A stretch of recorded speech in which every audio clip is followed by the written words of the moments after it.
সীমান্ত যেন রণক্ষেত্র, আকাশে গর্জে উঠছে যুদ্ধ বিমান, আর মাটিতে বেজে চলেছে গোলার শব্দ। ভারতের হামলার জবাবে এবার প্রতিশোধ নিয়েছে পাকিস্তান। লক্ষ্য ছিল ভারতের সামরিক ঘাঁটি।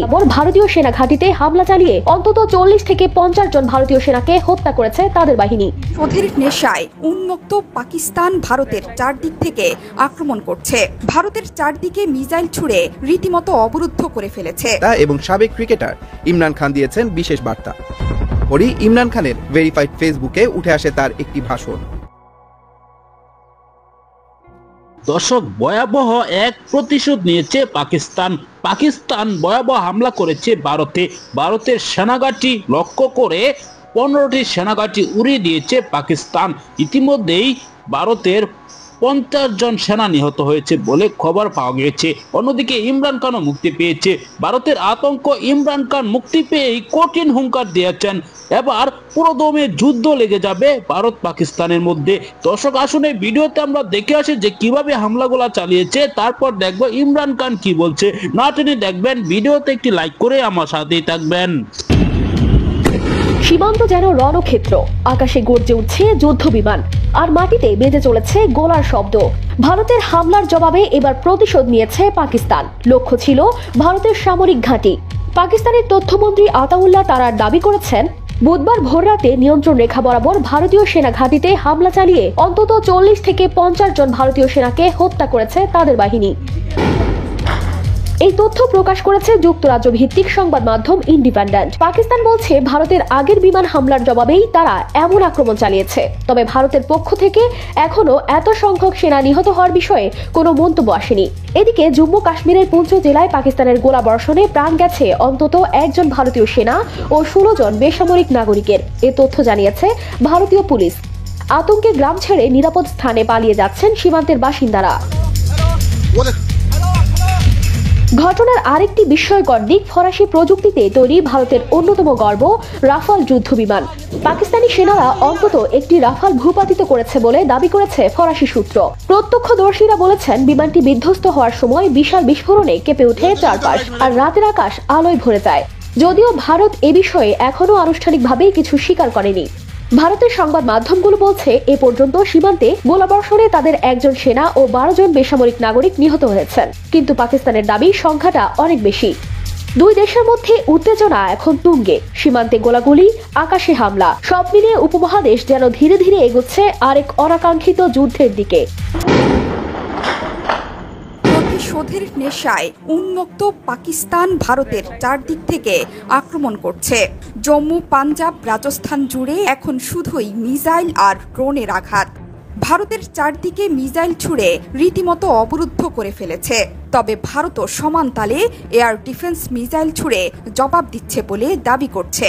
পাকিস্তানের একটি F-16 যুদ্ধ বিমান ভূপাতিত করা হয়েছে বলেও দাবি করেছে ভারত। সব মিলিয়ে ভারতের জম্মু কাশ্মীর, রাজস্থান এবং পাঞ্জাবের আকাশে চলছে এই মুহূর্তে ধুন্ধুমার লড়াই। শুধু মিসাইলই নয়, ড্রোন দিয়েও আঘাত হেনেছে পাকিস্তান। ধর্মশালায় বাতিল করা হয়েছে IPL ম্যাচ। মাঠের আলো নিভিয়ে দিয়ে দর্শকদের মাঠ ছেড়ে বেরিয়ে যাওয়ার নির্দেশ দিয়েছে কর্তৃপক্ষ। বৃহস্পতিবার রাত 9টার পর থেকে এসব মিসাইল একের পর এক আঘাত হানছে জম্মু এবং কাশ্মীরে। টানা বিস্ফোরণে চারদিকে ছুটোছুটি শুরু করে স্থানীয়রা। এর আগে বেজে ওঠে সতর্কতামূলক সাইরেন। আখনুর সাম্বারের মানুষ দেখছেন কিভাবে উড়ে আসছে একের পর এক মিসাইল আর ড্রোনের স্রোত, যেগুলো পাকিস্তানের আকাশসীমা পেরিয়ে এসে পড়েছে ভারতের স্থাপনায়। এসব এলাকা পুরোপুরি ব্ল্যাক আউট করে দেওয়া হয়েছে। সক্রিয় করা হয়েছে ভারতের আকাশ প্রতিরক্ষা ব্যবস্থা। যদিও এরই মধ্যে পাকিস্তানের একটি F-16 ফাইটার জেট ভূপাতিত করার দাবি করেছে ভারতীয় গণমাধ্যম ইন্ডিয়া টুডে। গণমাধ্যমগুলো বলছে, পাকিস্তান মোট 8টি ক্ষেপণাস্ত্র ভারতের দিকে ছুড়েছে। লক্ষ্যবস্তু জম্মু বিমানবন্দর, সাম্বা, আরিসপুরা, আরিনা এবং আশপাশের এলাকা। আকাশ প্রতিরক্ষা ব্যবস্থা S-400 দিয়ে এই ক্ষেপণাস্ত্রগুলো প্রতিহত করা হয়েছে বলে দাবি করছে ভারত। এরই মধ্যে জম্মু বিশ্ববিদ্যালয়ের সামনেও দুটো পাকিস্তানি ড্রোন গুলি করে ভূপাতিত করা হয়েছে। বন্ধ আছে মোবাইল নেটওয়ার্ক। জম্মু বিমানবন্দর পাঠানকোটের বিমান ঘাঁটিতে বাজছে অনবরত সাইরেন। শহরের নানা প্রান্ত থেকে পাওয়া যাচ্ছে বিস্ফোরণের শব্দ। একটি ড্রোন আঘাত এনেছে জম্মু বিমান ঘাঁটিতেও। সর্বোচ্চ সতর্কতা জারি হয়েছে শ্রীনগর বিমান ঘাঁটিতে। উত্তরাখণ্ডেও আঘাত এনেছে পাকিস্তানের মিসাইল ব্যারেজ। জম্মু পাঠানকোট ও পুঞ্চে টানা সাইরেন বেজে চলেছে। ভারতের হামলার বদলা নিতে বুধবার গভীর রাতে ভারতের 15 জায়গায় সেনা ছাউনিকে টার্গেট করেছিল Pakistan. La ilaha illallah, there is no God but one, and we will fight.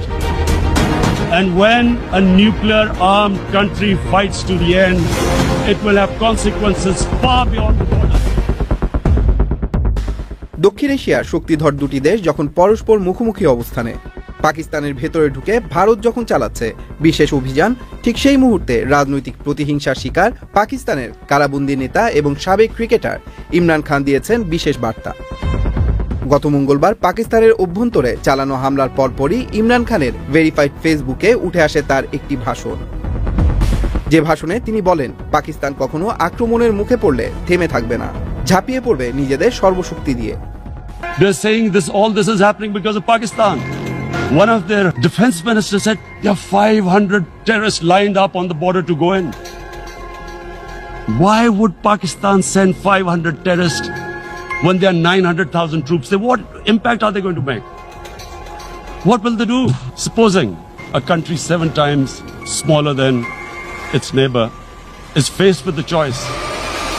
Either you surrender or you fight for your freedom till death. What will we do? I ask myself this question. And my belief is, La ilaha illallah, there is no God but one. And we will fight. And when a nuclear armed country fights to the end, it will have consequences far beyond the borders.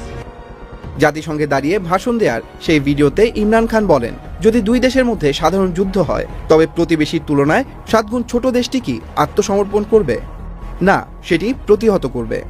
প্রকাশিত সেই ভাষণটির পরপরই কারাবন্দী ইমরানের দেয়ালে দেখা যায় আরেকটি বক্তব্য, যেখানে তিনি জম্মু কাশ্মীরে ভারতের প্রধানমন্ত্রীর দমনমূলক অবস্থানের সমালোচনা করেন। একই সাথে নওয়াজ শরীফ ও আসিফ জারদারির বিষয়েও তীব্র সমালোচনা করেন। বলেন, আমি অনেকবার বলেছি, আরএসএস এর মতাদর্শে পরিচালিত ভারত শুধু এই অঞ্চলের জন্যই নয়, গোটা বিশ্বের জন্য হুমকি। কাশ্মীরে ভারতের দমন পীড়ন এবং বিশেষ করে 370 ধারা বাতিলের পর কাশ্মীরিদের স্বাধীনতার আকাঙ্ক্ষা আরও বেড়ে গেছে।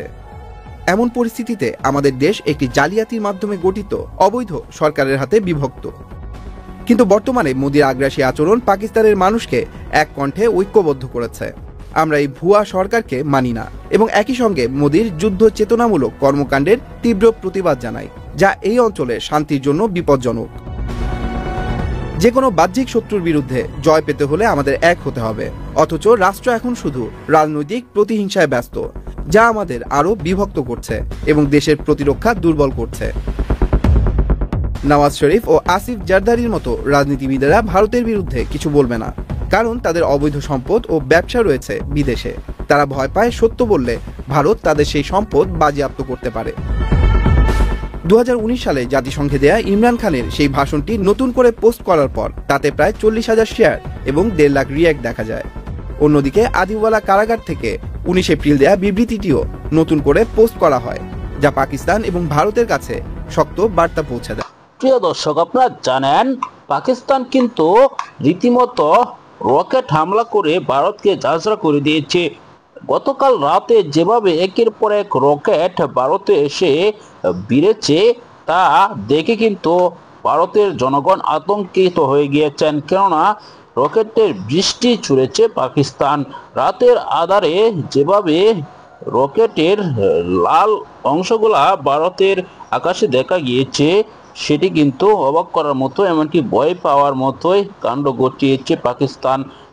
একটি যুদ্ধ বিমান একটি রকেটও ধ্বংস করতে পারেনি পাকিস্তানের ভারত এরকম ব্যর্থ হয়ে কিভাবে পাকিস্তানের সাথে যুদ্ধ করবে সেটি কিন্তু এখন প্রশ্ন উঠেছে। পাকিস্তানে হামলা চালিয়ে ভারতেরই ক্ষতি হয়েছে সেটি আমরা দেখেছি। এখন পর্যন্ত ভারতে হামলা চালিয়ে পাকিস্তানের কোনো ক্ষয়ক্ষতি হয়নি বলে জানা যাচ্ছে। দর্শক, ইমরান খান অবশেষে একটি ভাষণ দিয়েছেন। তিনি যে ভাষণগুলো দিয়েছেন সেটি আপনারা শুনেছেন। আপনার কি মতামত জানাবেন। আসসালামু আলাইকুম।